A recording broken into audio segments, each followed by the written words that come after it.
दुःखद घटना. ज्येष्ठ साहित्यिक आणि कथालेखक वामन होवाळ यांचं वयाच्या 78व्या वर्षी हृदयविकारानं निधन झाल्याचं कळत आहे. आज संध्याकाळच्या सुमारास त्यांना अस्वस्थ वाटू लागल्यानं रुग्णालयात दाखल करण्यात आलं आणि याच दरम्यान त्यांचं निधन झाल्याचं कळत आहे. त्यांच्या पश्चात पत्नी, 2 मुलं, मुलगी, सुना, जावई, नातवंड असा मोठा परिवार आहे.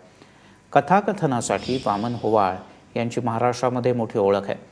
आंबेडकरी साहित्य चळवळीमध्ये सुद्धा त्यांचा अतिशय सक्रिय सहभाग राहिला. ते कायमच मार्गदर्शक राहिले या आंबेडकरी चळवळीचे. अनेक राज्यस्तरीय साहित्य संमेलनांचं अध्यक्षपदही त्यांनी भूषवलं. शंकर पाटील यांचं लेखन वाचताना त्यांना लिहिण्याची प्रेरणा मिळाली.